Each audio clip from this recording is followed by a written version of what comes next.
Bonjour, je m'appelle Germain Drouin et je vous parle depuis le presbytère, le vieux presbytère de Saint-Angèle.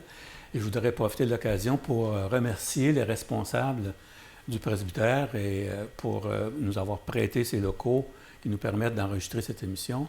Et je voudrais saluer d'ailleurs tous ceux qui travaillent sur le comité du patrimoine de Saint-Angèle qui font un travail remarquable. Alors, de retour avec mon invité, M. Daniel McMahon. Rebonjour, M. McMahon. Bonjour. Alors, on parlait la dernière fois de votre implication au niveau de l'Université du Québec à Trois-Rivières. J'aimerais, pour résumer tout ça, que vous me disiez qu'est-ce que vous pensez que votre contribution principale, fondamentale, a été dans votre passage comme recteur de l'Université du Québec à Trois-Rivières? Bon, c'est sûr, un an et demi après, là. D'abord, je pense on avait deux objectifs. Le premier, c'était le retour à la santé financière. Donc ça a été réalisé en 4 ans. On est revenu à la santé, non seulement on est revenu à l'équilibre, mais avec un léger surplus. Et ensuite, bien, le deuxième, c'était le développement de l'université. Et bien, on a été chercher un nouveau pavillon à Drummondville qui s'appelle le Centre national intégré du manufacturier intelligent, qui a été construit, qui va être ouvert, dont l'ouverture va se faire dans les prochaines semaines. On a développé le pôle de Québec avec un nouveau lieu, nouveau bâtiment. En fait, on est en location, mais c'est un nouveau site complètement différent et vraiment très, très à jour. On a développé la Nodière également. Et à Trois-Rivières, on a développé un gros projet qui est, il va y avoir un pavillon au centre-ville, on en entend parler. Là. Bien, moi, j'étais là à l'embryon là, des réflexions, des discussions avec le gouvernement sur ce projet-là. Puis, il y a des projets aussi de zones économiques sur lesquels on a travaillé très, très fort. Quelle forme ça va prendre exactement, on le verra, mais tout est bien amorcé là-dessus. Donc, moi, je suis très heureux d'abord être revenu à l'équilibre budgétaire sans faire de compression, sans faire de coupure. On a réussi à gérer nos dépenses et à augmenter nos revenus. Il n'y a pas de secret en comptabilité. Hein. Quand tu es en déficit, il faut réduire les dépenses et augmenter les revenus. Et tout ça s'est fait à l'exception d'une période un peu difficile là, où il y a eu un lockout. Tout ça, ça s'est fait quand même en bonne complicité avec l'ensemble des corps d'emploi de l'université. Alors ça, je suis bien fier. Puis mon successeur, bien, on a les mains libres pour travailler puisqu'il n'y a pas cet étau-là autour du cou de faut que tu reviennes à l'équilibre budgétaire, etc. Donc ça permet, lui peut peser sur l'accélérateur du développement encore plus. Alors je suis très content de ce legs. Et juste pour terminer là-dessus, évidemment, en cette période un peu difficile, ça prenait quand même des qualités de rassembleur, d'être capable de mettre les gens ensemble, parce qu'il y a eu des conflits de travail, entre autres, puis il y avait sûrement, quand on a une période où est-ce qu'on regarde les budgets, il y a des gens qui ne sont pas contents, il y a des gens qui en veulent plus, etc. Il fallait être rassembleur pour arriver à réaliser ces objectifs-là. Je vous dirais que oui, bon, assurément, d'être rassembleur, de faire preuve de leadership mobilisateur, donc d'être capable de fédérer les gens autour d'un projet, ça c'est critique. Les bonnes relations, les bons contacts. Moi, j'avais la chance, quand je suis revenu à l'université, le jour 1, je connaissais déjà tous les intervenants économiques, j'avais été maire de Nicolette. Donc, je connaissais tous les intervenants économiques, je connaissais toute la junte politique. J'avais, par mon expérience à l'ordre des 12 dernières années, j'avais travaillé avec des ministres pendant cette période-là. Donc, mon carnet de contacts était bien garni et j'avais une bonne crédibilité à l'extérieur. Donc, crédibilité à l'intérieur, crédibilité à l'extérieur, ça permet de fédérer le monde puis de dire, bon, on se donne un objectif puis on s'en va là. Alors, maintenant, j'aimerais aborder toute la partie de votre vie qui a été consacrée à l'action bénévole, à l'entraide, à l'action communautaire. Vous avez été sur de nombreux conseils d'administration. Il n'y en a pas qui me viennent à l'esprit. Je sais que vous avez été au Centre des arts. Vous avez été, je pense, président du conseil d'administration de l'École nationale de police du Québec, entre autres, et de nombreux autres.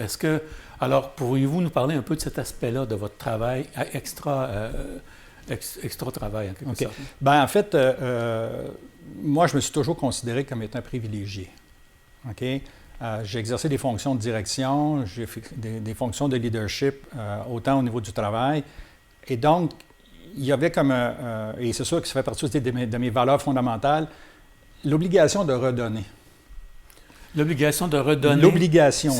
C'est une valeur fondamentale. Pour moi, c'est important. Okay. Je veux dire, à partir du moment où on est choyé, prendre soin de ceux qui sont moins bien nantis que nous, moins fortunés que nous, pour moi, c'est important.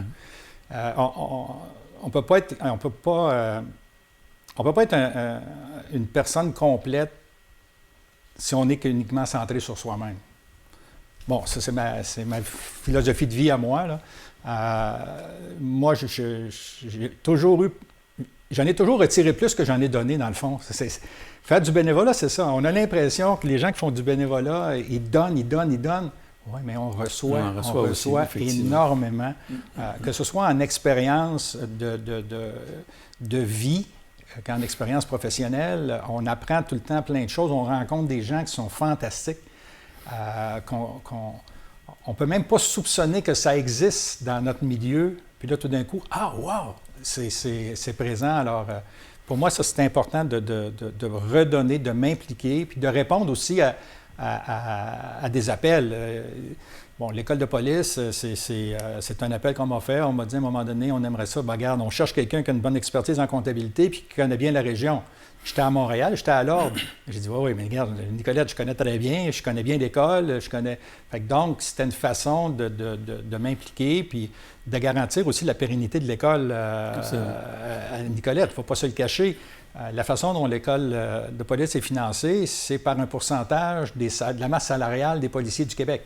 Okay. Bien, les gros corps de police, c'est la SPVM à Montréal, puis c'est la Sûreté du Québec. Et eux, naturellement, auraient bien aimé avoir l'école dans leur cours. Par contre, ici, l'école a des avantages que tu ne peux pas avoir ailleurs. C'est un laboratoire ici que tu peux faire humain qui est facile. Donc, je comprends bien, c'est que dans vos activités là, para-travail, il y avait, vous utilisiez vos compétences professionnelles dans beaucoup de cas. Oui. C'était pas du strict bénévolat. Quand vous êtes sur un CA, bien, vous agissez comme bénévole, mais vous faites aussi preuve de... Vous utilisez les compétences que vous avez en gestion, en comptabilité. En fait, quand on va dans... Peu importe l'organisation dans laquelle on s'implique, on arrive avec notre bagage d'expertise, puis quand on constitue un conseil d'administration, peu importe l'organisation, ce qu'on essaye de faire, c'est d'avoir des gens un peu différents, qui sont capables d'arriver avec... des expertises un petit peu complémentaires pour pouvoir faire grandir l'organisation. Vous avez aussi été dans la vie publique, vous avez été maire, préfet, vous avez été candidat pour le Parti libéral. Cette partie-là de votre vie, qu'est-ce qui vous attirait là-dedans, dans la vie publique? En fait, mon père m'avait dit « touche pas à ça avec une gaule de 20 pieds ». Vous n'avez pas suivi les conseils de votre père? Je n'ai pas écouté mon père. En fait, c'est des gens qui sont venus me voir. Pour la mairie, là, ça a commencé comme ça, évidemment. C'est 2 conseillers qui sont venus me voir, puis ont dit, bon, il y a une personne qui quitte, on aurait besoin de 109, on aurait besoin de quelqu'un de jeune. Il y avait une question de mauvaise perception de la gestion financière de la ville, parce que les gens pensaient que la ville était mal gérée, mais c'était pas vrai. Là. Mais c'était avant les fusions, ça, j'imagine. Ça, c'était avant. Oui, mais en fait, ils sont venus me chercher avant la fusion, dans l'objectif éventuellement de faire la fusion. Parce qu'une des caractéristiques de ma vie, c'est que c'était de faire des regroupements. Oui, vous êtes très fusionnel. Je me suis spécialisé là-dedans. Là. C'était pas prévu, mais ça a marché comme ça. Et donc, moi, de venir aider des collègues, des amis, ceux qui sont venus me voir, c'est des gens avec qui je connaissais, je jouais au hockey, puis je dis, bon, regarde, vous pensez que je suis capable d'apporter quelque chose, je veux bien y aller, mais on va travailler en équipe, parce que moi, Mario Lemay, qui était déjà là à l'époque, toi, tu connais ça, moi, je connais rien là-dedans, il va falloir que tu m'aides. Ouais. Et, puis là, par ricochet, je suis devenu préfet de la MRC, mais c'était la première fois qu'un maire de la ville de Nicolette devenait préfet, parce qu'il y avait comme une espèce d'esprit de clocher entre la ville versus la campagne à l'époque. Donc, vous avez encore réussi à faire des arbitrages, en quelque sorte, là-dedans? C'est parce que moi, quand je suis arrivé, je me suis intéressé à la campagne. Je voulais savoir comment ça marchait, c'était quoi leurs enjeux. Puis là, je disais, oui, mais il y a tel enjeu, on est peut-être capable de faire telle affaire. Fait que là, les gens ont dit, il veut travailler avec nous autres. Fait que donc, là, ils m'ont demandé de donner un coup de main. Puis est arrivée la création de la région 17, presque en 97, où, à l'époque, le gouvernement a dit, on a créé la région à l'initiative du ministre Barry d'Arthabasca. Donc, il y avait eu comme un jeu de coulisses politiques et finalement, la région se créait. Mais là, il y avait une dynamique qui était particulière parce qu'on mettait ensemble, dans le fond, Bécancour, Nicolette, Yamaska, avec Érable, Drummond et Victo. La dynamique de Drummond et Victo était particulière. Et donc, là, ça prenait quelqu'un qui n'était pas de Drummond, qui n'était pas de Victo pour pouvoir présider la nouvelle organisation. Fait que là, moi, je suis arrivé comme un peu comme un cheveu sur la soupe. Bon, regarde... mais vous n'avez pas été arbitre, vous, dans votre jeune temps, comme au hockey, là? Non? Quelque chose comme ça? Arbitré? Oui, j'ai fait ça aussi. Je sens que ça revient un peu là-dedans. J'ai fait ça aussi.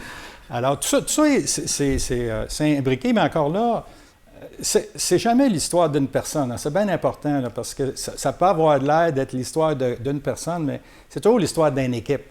À l'université, si je n'avais pas eu les vice-recteurs, oubliez ça, si je n'avais pas eu le conseil d'administration, ça aurait été impossible. Si je n'avais pas eu les directeurs de département, même affaire à l'ordre professionnel, si on n'avait pas les équipes qui étaient en place, à la ville, à la MRC, puis à la région, on l'a parti, on a engagé le premier employé, qui était le directeur général, on a embauché les premiers conseillers pour aider les entreprises, les organisations. Si ça n'avait pas été dans une équipe, ça aurait été impossible.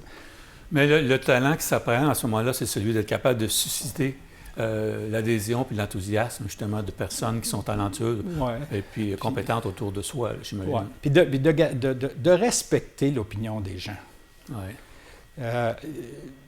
On peut avoir des divergences d'opinion. C'est même sain qu'il y ait des divergences d'opinion. Aujourd'hui, on banalise ça un peu. Il faut pratiquement que tout le monde soit dans le même rang. Mais non, il faut qu'on puisse respecter puis être capable de dire « Hey, ça, là, c'est une bonne idée. » là. Fait que quand tu dis à une personne « Ça, c'est une bonne idée », bien déjà là, il va accepter que tu puisses avoir toi aussi des idées différentes, puis on finit par ensemble, un petit peu d'un, un petit peu de l'autre, un petit peu de l'autre, à faire quelque chose qui est solide puis qui fonctionne. Je vais relier ça un petit peu aux jeunes qui étaient derrière le comptoir de l'épicerie puis écoutaient ce que la madame qui venait acheter ses fruits et légumes voulait avoir, puis était capable de l'écouter puis de lui rendre le service qu'elle voulait avoir. Aujourd'hui, on appelle ça de l'écoute active. L'écoute active, c'est ça. C'est la nouvelle terminologie, mais effectivement, ça a toujours existé. Vous avez travaillé aussi pour des campagnes de financement pour Centraide, entre autres. Je pense aussi pour la Société du cancer, si je me trompe bien. Croix-Rouge, Centraide, en fait, plusieurs organisations, effectivement. Donc, dans ces cas-là, c'est plus votre nom que vous assumez? Bien, il faut faire attention. Il y a des campagnes où c'est vraiment pour le nom. On vient chercher notre carnet d'adresse, on ne se le cachera pas. Mais ce n'est pas le cas de Centraide. Centraide, c'est vraiment une campagne où les membres du cabinet de campagne sont impliqués personnellement et font un travail, j'allais quasiment dire quotidien, parce qu'on se rend compte à toutes les semaines qu'il faut qu'on ait fait avancer nos dossiers. Donc ça, c'est une organisation qui est différente. Par contre, il y a d'autres campagnes où on appelle ça plus président d'honneur de la campagne, où là, dans le fond, ce qu'on veut, c'est quelqu'un qui a une certaine notoriété, puis qui est prêt aussi à donner un coup de main pour faire des sollicitations plus spécifiques. Et encore là, c'est important de prendre notre tour dans cette tournée de personnes parce que ils ont besoin d'argent, les besoins sont énormes par rapport à ces causes-là et ils font du bien. Bien, ce qui me frappe quand je vois la liste, c'est de voir que vous avez travaillé avec autant d'enthousiasme pour des organismes, mettons, d'envergure locale que d'envergure plus considérable, si vous voulez. Ça n'a pas d'importance que ce soit un organisme local. Vous lui donnez à 100 %, c'est tout à votre honneur. En fait, quand on dit oui, on dit oui. Si on ne veut pas faire ce qu'on nous demande, dis non. Embarque pas. Alors, moi, c'est une autre valeur qui est fondamentale pour moi. Quand je dis oui, c'est oui. On y va à fond. Alors, parlant de valeur, j'aimerais peut-être qu'on aborde dans la dernière partie de notre émission votre engagement par rapport à la foi chrétienne. J'aimerais comprendre d'où ça vous vient et votre cheminement là-dedans? Ça m'intéresserait beaucoup de savoir ça. Bien, ça a toujours été présent. Aussi loin que je remonte, ma grand-mère était très impliquée auprès de l'Hôtel Dieu, autrefois, qu'il y avait à Nicolette, et j'allais avec elle visiter des personnes qui étaient malades. On avait aussi à Nicolette les Sœurs du Précieux Sang, qui étaient des sœurs cloîtrées. Absolument. Et moi, je me rappellerai tout le temps, quand la cloche sonnait en dehors des Angélus, ça voulait dire on n'a plus rien à manger. Et là, papa disait, bien, il s'est entendu toutes les épiceries de la ville, là, chacun allait porter quelque chose pour que les sœurs puissent... Quand le son de la cloche tintait à l'extérieur des moments où c'était supposé être, ça voulait dire... Les épiciers savaient autour. Oui, tout le monde connaissait le code. Ça veut dire on n'a plus rien à manger. Incroyable. Puis là, papa disait, bon, tu prends telle affaire, puis tu vas porter ça chez les sœurs, puis M. Lavron va faire la même affaire, puis... tout le monde, on connaissait le code. Les épiciers connaissaient le code. La population générale ne savait peut-être pas ça. Là, mais, et donc, puis moi, j'avais été servant de messe. J'avais... ça vient de la famille, autrement dit. Ça vient de la famille, puis ça vient aussi d'une attirance personnelle. Oui. Je veux dire, pour moi, Dieu est important. Moi, quand je me couche le soir et que j'ai une situation qui est difficile, j'ai du toujours la même affaire. Regarde, je la mets sur le bureau, je ne peux pas rien faire pendant la nuit. Mais demain matin, si tu veux mettre une coupe de bonnes idées là-dedans, mais que je la ramasse, ça fera bien mon affaire.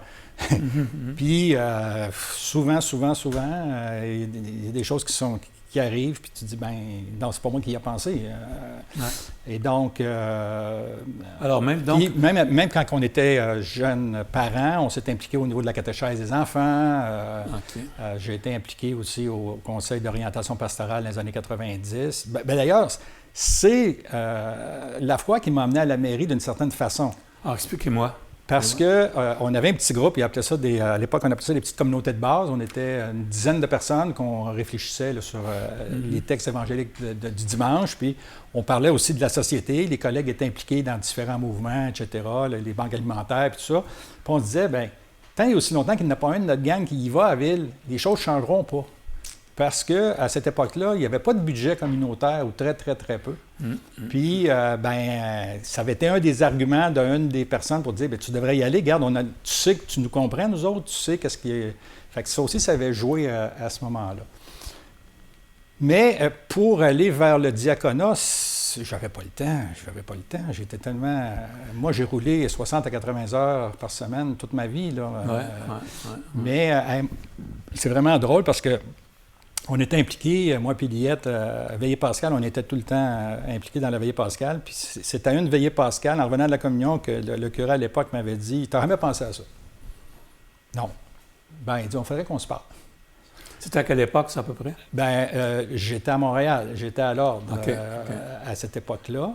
Donc, fin des années 80, peut-être? On était autour de 2010. OK, dans ces coins-là. OK.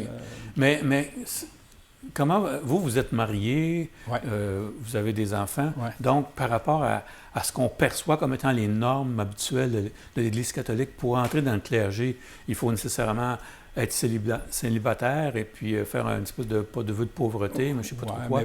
Comment vous avez... Oui, mais au niveau du diaconat, ce sont des personnes mariées qui sont ordonnés diacres. OK. Ça, c'est assez répandu dans l'Église. Oui. En fait, ça a été réactivé par Vatican II. OK, bon. Donc, à Nicolette, le premier, c'était M. Lévesque qui était à la Polyvalente en 78, je pense, qui était le premier diacre. Là. Okay. Et donc, il faut que l'épouse dise oui, là, parce qu'évidemment... dans le fond, est-ce qu'elle a un rôle quelconque à jouer dans votre... Oui, en fait, il y a une partie de la formation où elle doit accompagner pour suivre ces formations-là. Puis, elle doit, à plusieurs étapes dans le processus, l'évêque lui demande, êtes-vous d'accord pour qu'on continue, là? Et puis, si la femme a dit non, c'est fini, ça s'arrête là. Parce que, dans le fond, il faut que tu protèges ton mariage, tu protèges ta famille, puis après ça, tu es diacre. Donc, le diaconat arrive en troisième. Là. Le mariage, la famille et ça ne va pas se faire au détriment de la famille. Ça peut pas, en fait, tu ne peux pas, d'une certaine façon, prêcher quelque chose que tu ne vis pas. Là. On serait à contre-discours.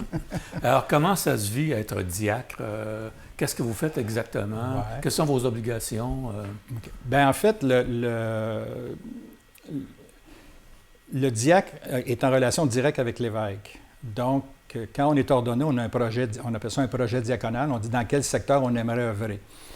Bon, là, vous allez être bien surpris par mon secteur, mais moi, je vous dis, c'est l'éducation de la foi. Moi, j'ai été en éducation pendant 25 ans.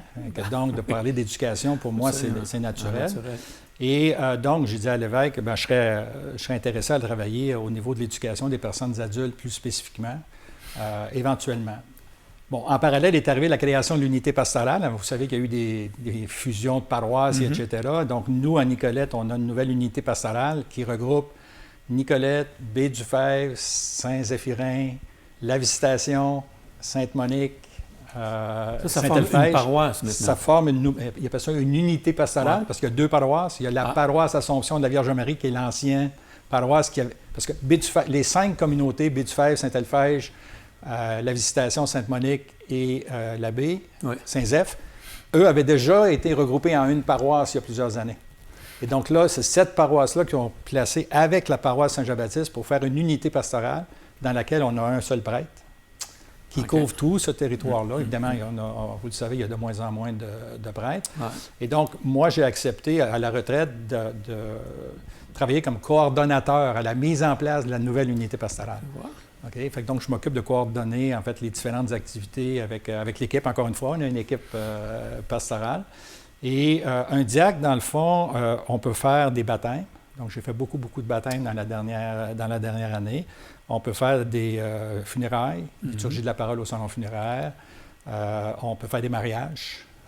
En fait, les 2 sacrements qu'on ne peut pas faire, c'est la consécration à l'Eucharistie et le sacrement du pardon, qui sont réservés aux prêtres. Donc, il y a des sacrements que l'on peut faire. Et beaucoup d'animations aussi que l'on peut faire. Et comment vous voyez, il y a des gens qui sont assez pessimistes par rapport à l'avenir parce qu'il y a de moins en moins ce qu'on appelait des vocations, tout ça.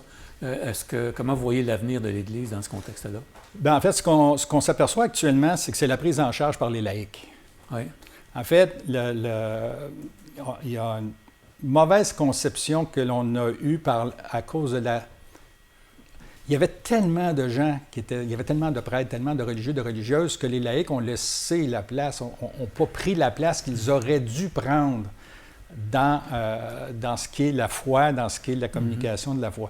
Là, ce qu'on voit actuellement, c'est que c'est les laïcs qui, à la base, recréent des petits groupes, des petits noyaux, et qui, dans le fond, souvent vont vivre les valeurs évangéliques sans même les connaître, parce qu'il n'y a pas de catéchèse à l'école depuis de nombreuses années maintenant. Mais quand on prépare on fait des baptêmes, quand on prépare des jeunes familles pour le baptême, ce qu'on s'aperçoit en les faisant jaser, c'est qu'ils vivent la solidarité, ils vivent les différentes valeurs, mais ils n'ont pas de point d'ancrage, de point de référence par rapport à ça. Et donc, c'est de faire connaître, en fait, ça fait drôle à dire, mais il faut faire connaître qui est Jésus, d'une certaine façon, pour le faire apprécier. Puis après ça, il faut toujours se rappeler que la religion, c'est un acte, en tout cas dans le cas de la religion catholique, c'est un acte de pleine liberté. Tu n'es pas contraint à aller à une activité, à la messe, ou etc. Tu y vas parce que tu y crois, parce que tu veux y aller. Et c'est ça qui va être le renouveau, je pense, là, de l'Église dans les prochaines années. En parenthèse, je remarque que vous avez été aussi responsable du financement pour le toit. Oui, le toit de la cathédrale, oui. Bien, on termine la campagne là, dans les prochains mois. Effectivement, c'est une campagne majeure. Ça fait drôle à dire, mais la réfection de la toiture de la cathédrale, c'est 4,5 millions. C'est énorme. C'est un bâtiment qui est très, très, très grand. Et on avait droit, évidemment, à des subventions gouvernementales fort importantes là, qui nous permettaient d'aller chercher autour de 3,2 millions. Il fallait chercher une campagne de 1,3. Donc, dans le contexte de la pandémie, dans le contexte que plusieurs entreprises ont eu de la difficulté pendant la pandémie, où il y en arrache au redécollage. Alors, c'est une belle aventure. En terminant, j'aimerais ça que vous me disiez si le fait d'avoir eu 5 ans, quand vous avez eu 50 ans, est-ce que ça a changé votre façon de voir le monde, la réalité? Vous me dites que votre père a pris sa retraite à 59 ans tout à l'heure. Est-ce que la cinquantaine, c'était une décennie déterminante pour vous, très rapidement? Pour moi, la cinquantaine, en fait, je vous dirais de 40 à 65, c'était une période d'effervescence épouvantable. C'est plein de projets, Donc, pour moi, je ne peux pas dire que dans cette période-là, j'ai vu un changement majeur, si ce n'est l'avantage de tirer profit de tous les contacts que l'on a faits, de toutes les relations qu'on a tissées, qui facilitent beaucoup les choses quand on est dans la cinquantaine vers la soixantaine. Mais quand vous m'avez approché pour l'émission, je me suis dit 50 pour moi, non, ça m'allumait pas. Alors, c'est justement un des objectifs de notre émission, c'est de communiquer pour que certaines personnes, 50 ans et après, dans le sens « so what », ça ne change rien dans la vie. Pour d'autres personnes, ça les redirige vers de nouveaux objectifs. Pour d'autres, c'est comme une espèce de fin d'une étape, mais ça varie d'une personne à l'autre. C'est vraiment ça. Tout à fait. Et vous, donc... Moi, je vous dirais, le seul changement que j'ai vécu, là, c'est qu'à un moment donné, tu t'aperçois que tu n'as pas la même résistance physique. Ouais. Parce que, comme je disais tantôt, moi, j'ai roulé... dans le temps que j'étais maire, là, pendant ces 10 années-là, j'étais maire 6 ans de temps, il y a une période où j'ai roulé à 80 heures semaine, là, non-stop. Là. Puis je m'en apercevais pas, là, ça roulait, puis... mais à un moment donné, rendu vers 60, là, je me suis aperçu que ça me prenait 7 heures de sommeil. J'avais besoin de 7 heures de sommeil. C'était ça le gros changement. Mais je regarde aujourd'hui, je roule encore à 35-40 heures. Je suis en retraite, je roule 35-40 heures. Mais moi, j'ai l'impression que je suis en vacances. Moi, j'ai jamais... C'est la moitié du temps que je faisais avant. Là.